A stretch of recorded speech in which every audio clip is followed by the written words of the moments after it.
Hello students, आज का जो क्लास है वो है समतल आकृतियों के क्षेत्रफल यानी एरिया ऑफ प्लेन फिगर्स। इसका पार्ट 1 और पार्ट 2 हम लोग कर चुके हैं। तो आज का जो क्लास है वो है पार्ट 3। अभी हम लोग इस चैप्टर का थ्योरी कर रहे हैं, ठीक है। इसके बाद हम लोग इसका प्रैक्टिकल क्वेश्चन बनाएंगे। अभी हम लोग का क्या चल रहा है, पार्ट 3। पार्ट 3 में हम लोग 3-4 टॉपिक जो बचा हुआ है उसको करने वाले हैं, ठीक है। तो चलिए क्लास को स्टार्ट करते हैं। सबसे पहले यहाँ पे चैप्टर का नाम लिख लेते हैं, समतल आकृतियों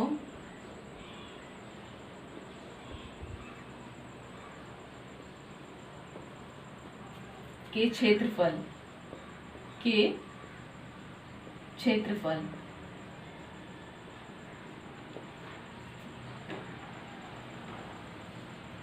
इंग्लिश में हो जाएगा area of plane figures. Area of plane figure.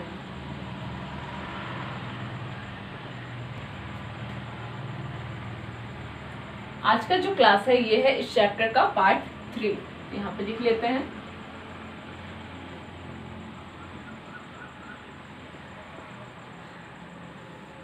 तो पार्ट 3 में हम लोग बचा हुआ जो 3-4 टॉपिक है उसको करने वाले हैं। उससे पहले हम लोग पार्ट 2 में जो पढ़े थे या पार्ट 1 में जो पढ़े थे उसको एक बार रिवीजन कर लेते हैं। रिवीजन करने से क्या होता है कि हम लोग भूलेंगे नहीं जो हम लोग पढ़ चुके हैं। तो एक बार रिवीजन कर लेते हैं, उसके बाद आज का क्लास को स्टार्ट करेंगे।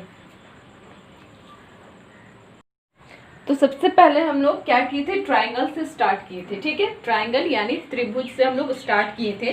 त्रिभुज को अच्छे से समझे थे, उसके बाद इसके प्रकार को हम लोग पढ़े थे, ठीक है। इसका प्रकार क्या क्या था, तो पहला था राइट ट्राइंगल यानी समकोण त्रिभुज। दूसरा था इक्विलेटरल ट्राइंगल यानी समबाहु त्रिभुज।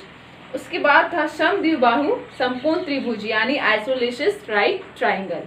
इसके बाद ये सारा प्रकार खत्म करने के बाद हम लोग आए थे आयत यानी रेक्टेंगल पे, ठीक है।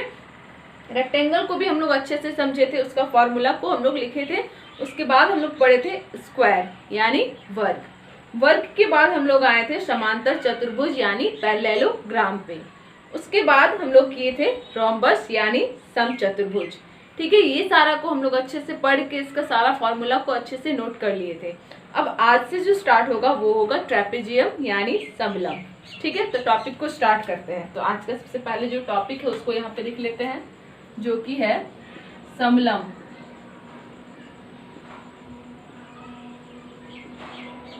यानी ट्रेपेजियम,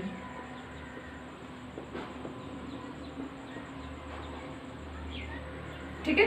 तो इसका हम लोग जो फॉर्मूला समझने से पहले हम लोग ट्रेपेजियम को समझ लेते हैं कि ट्रेपेजियम होता कैसे है, ठीक है। यहाँ पे इसका फिगर ड्रॉ कर लेते हैं। जितना भी हम लोग इस चैप्टर में पढ़ रहे हैं ये हम लोग ऑलरेडी पढ़ चुके हैं, ठीक है। तो इसलिए पिछला जो हम लोग पढ़े थे चैप्टर चतुर्भुज उसको भी एक बार देखते चलना है, ताकि अभी हम लोग जो पढ़ रहे हैं उसमें कंफ्यूजन ना आए। तो एक बार हम लोग समझ लेते हैं कि हम लोग ट्रेपेजियम का क्या पढ़े थे।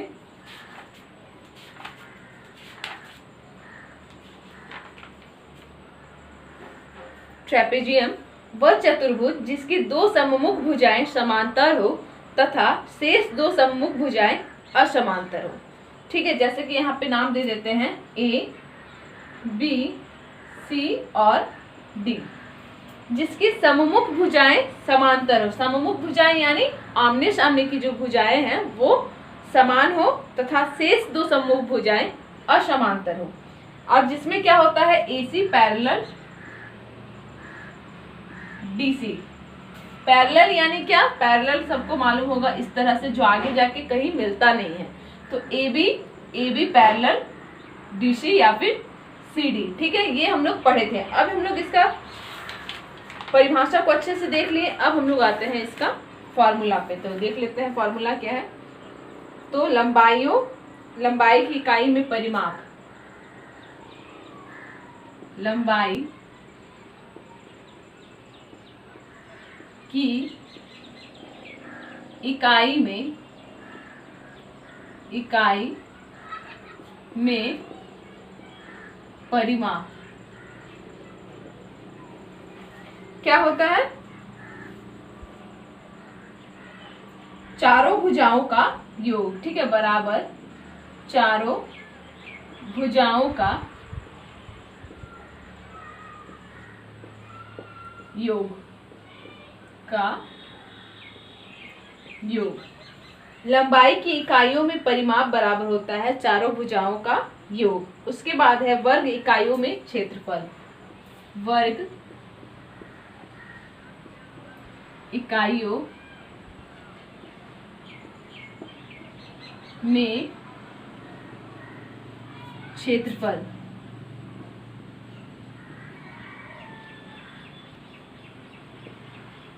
हाफ एच ए प्लस, यहाँ पे एच होगा, ए प्लस बी। यहाँ पे बात आया है एच का, तो एच यहाँ पे कहाँ है, तो यहाँ से जो एक रेखा यहाँ पे जाके सटता है उसको हम लोग यहाँ से यहाँ को क्या मान लेंगे, एच यानी हाइट। ठीक है, अब हम लोग देख लेते हैं कि हम लोग किसको क्या क्या माने हैं। तो ए बी जो है ये क्या है, साइड्स है, यानी इसका भुजा है। अब एच भुजाओं के बीच की दूरी, भुजाओं के बीच की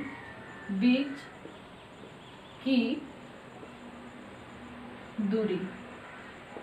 ठीक है, एच जो है वो क्या है, भुजाओं के बीच की दूरी, यानी ये भुजा और ये भुजा के बीच की दूरी है एच। ठीक है, समझ में आ गया ट्रेपेजियम। तो नेक्स्ट है हम लोग का चतुर्भुज यानी क्वाड्रिलैटरल। ठीक है, तो इसको नोट कर लीजिए। उसके बाद हम लोग नेक्स्ट टॉपिक में आते हैं जो कि है हम लोगों का चतुर्भुज, जो हम लोग ऑलरेडी इसका एक अलग से चैप्टर भी कर चुके हैं।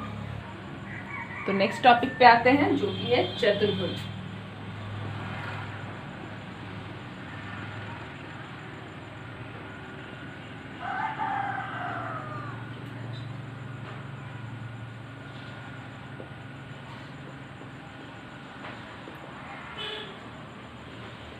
ये जो टॉपिक है इसका हम लोग ऑलरेडी एक चैप्टर कर चुके हैं। ठीक है, बिल्कुल विस्तार, बिल्कुल डिटेल से हम लोग ये चैप्टर को कर लिए थे। फिर हम लोग यहाँ पे क्या करेंगे, एक बार फिर से इसको समझ लेते हैं। ठीक है, तो चतुर्भुज का सबसे पहले परिभाषा देख लेते हैं। तो किसी समतल पर 4 रेखाखंडों से निर्मित बंद आकृति चतुर्भुज कहलाती है। ठीक है, किसी समतल पर 4 रेखाखंडों से बनी आकृति चतुर्भुज कहलाती है। ठीक है, इसका नाम दे देते हैं ए, बी, सी और डी। फिर हम लोग क्या क्या पढ़े थे, इसका हम लोग प्रॉपर्टीज को पढ़े थे। ठीक है, तो पहला प्रॉपर्टीज था कि एक चतुर्भुज की सभी कोणों का योग 360 डिग्री होता है। ठीक है, सेकंड था चतुर्भुज में 4 भुजाएं एवं 4 अंतकोण होते हैं। लास्ट था चतुर्भुज के 2 विकर्ण होते हैं, एक यहाँ से विकर्ण बनाते हैं। ठीक है, तो यहाँ से यहाँ तक जो है ये क्या हो जाएगा, H1 और ये क्या हो जाएगा, H2।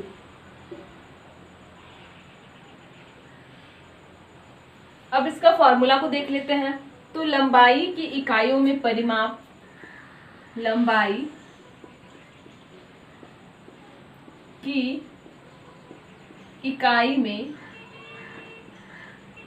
इकाइयों में परिमाप बराबर क्या होता है, चारों भुजाओं का योग। चारों भुजाओं का योग। ठीक है, वर्ग इकाइयों में क्षेत्रफल, वर्ग इकाइयों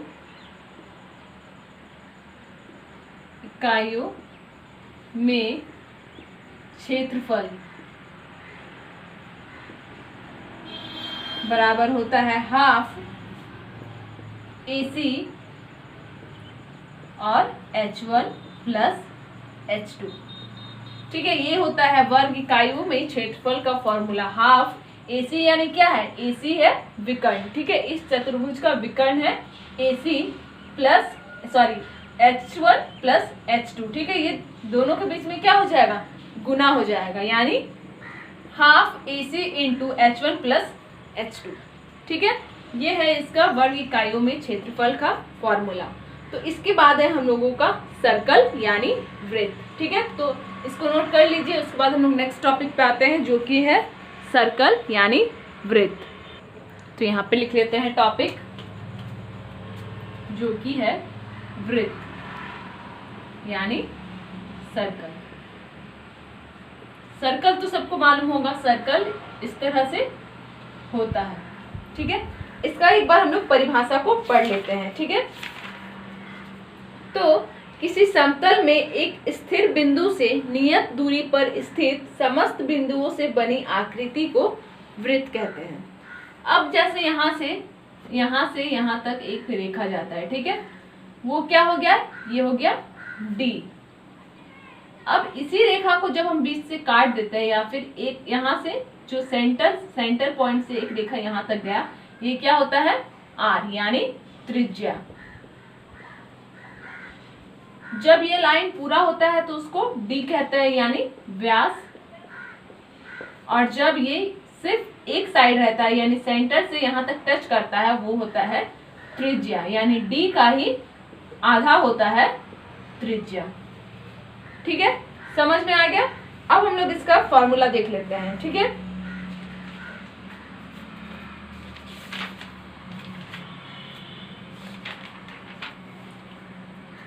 लंबाई की इकाइयों में परिमाप। लंबाई की इकाइयों में परिमाप बराबर होता है 2πr। नेक्स्ट है वर्ग इकाइयों में क्षेत्रफल। वर्ग इकाइयों में क्षेत्रफल बराबर होता है πr²। ठीक है, तो ये हो गया सर्कल कंप्लीट। अब एक हम लोग का लास्ट टॉपिक बचा है जो कि है सेमी सर्कल यानी अर्धवृत्त। ठीक है, इसको भी हम लोग यहीं पे समझ लेते हैं ताकि दोनों में डिफरेंस करेंगे तो अच्छे से हम लोगों को समझ में आएगा। ठीक है, दोनों में तुलना करके पढ़ेंगे तो अच्छे से समझ आएगा। तो यहाँ पे सेमी सर्कल यानी अर्धवृत्त बना लेते हैं। ठीक है, इसका जो नाम है अर्धवृत्त, उसी से हम लोगों को समझ में आ रहा है कि जो सर्कल है वृत्त का आधा, अर्धवृत्त। तो यहाँ पे लिख लेते हैं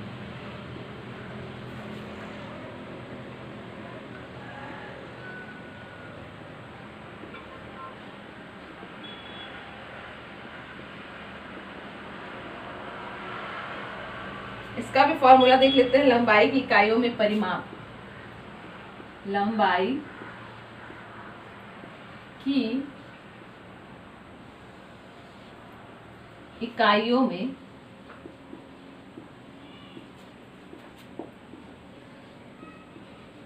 परिमाप बराबर क्या होता है πr प्लस 2r। वर्ग इकाइयों में क्षेत्रफल। वर्ग इकाइयों में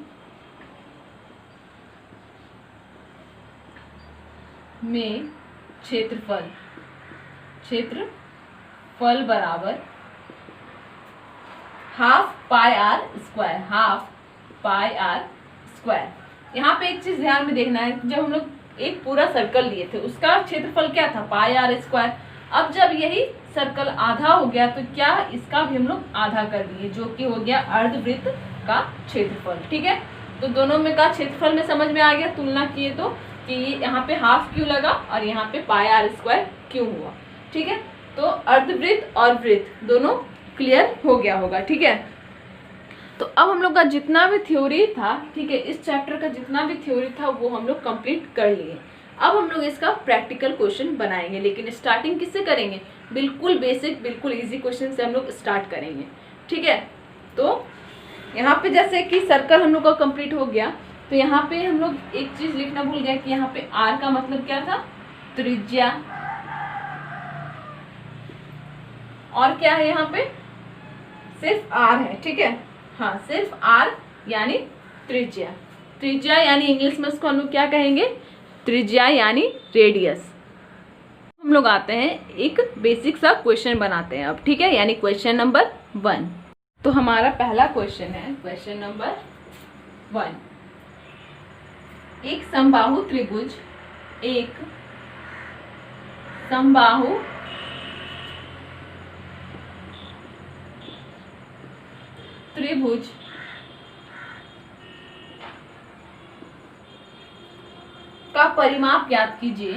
का परिमाप ज्ञात कीजिए।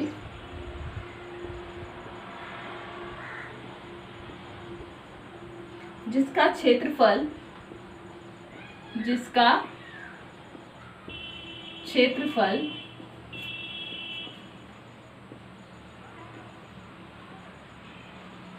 4√3 सेंटीमीटर स्क्वायर है।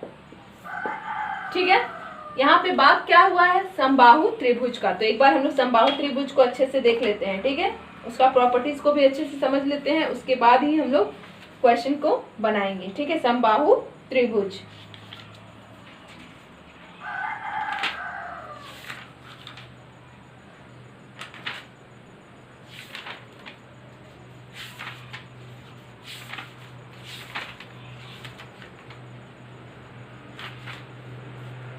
तो समबाहु त्रिभुज यानी इक्विलेटरल ट्रायंगल यहाँ पे ड्रॉ कर लेते हैं।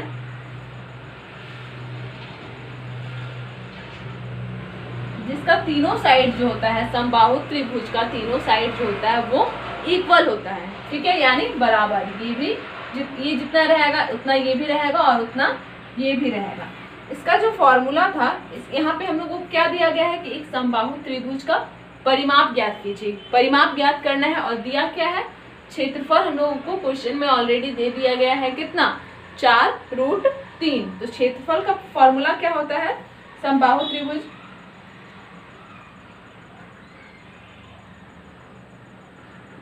√3/4a² बराबर दे दिया है हम लोगों को 4√3। अब यहाँ पे एक चीज गौर करना है कि यहाँ पे बीच में क्या है, बराबर है, यानी इस साइड और इस साइड हम लोग काट सकते हैं अगर कट रहा है तो यहाँ पे √3 यहाँ पे कैंसिल हो जाएगा और ये जो 4 है नीचे है, बराबर को उस साइड जाएगा तो ये गुना हो जाएगा। तो √3 तो कट गया, a² बराबर ये 4 जो है इधर जाके हो जाएगा गुना, यानी a² बराबर 16। अब यहाँ पे स्क्वायर को हम लोगों को हटाना है, तभी हम लोग एक साइड को निकाल सकते हैं। ठीक है, अभी जैसे यहाँ पे a करेंगे तो अगर स्क्वायर हटा रहे तो उधर क्या लग जाता है, रूट लग जाता है, यानी 16। अब इसको हम लोग 2 बार गुना करेंगे कि 16 आएगा। तो 4 को 4 से ही हम लोग गुना करेंगे तो आ जाएगा 16, यानी यहाँ पे हो जाएगा 4, यानी एक जो साइड आ गया वो है 4। अगर ये 4 है तो ये भी 4 है और ये भी 4 है, हम लोग साइड को निकाल लिए। अब यहाँ पे क्या कहा गया है कि समबाहु का परिमाप ज्ञात कीजिए। ठीक है, तो परिमाप का हम लोग एक बार फॉर्मूला देख लेते हैं। तो परिमाप बराबर होता है, परिमाप बराबर होता है 3a। ठीक है, a यानी उसका साइड, तो 3 गुना, अभी हम लोग साइड कितना लाए हैं, 4, यानी 12 हो जाएगा, 12 सेंटीमीटर हो जाएगा इस समबाहु त्रिभुज का परिमाप।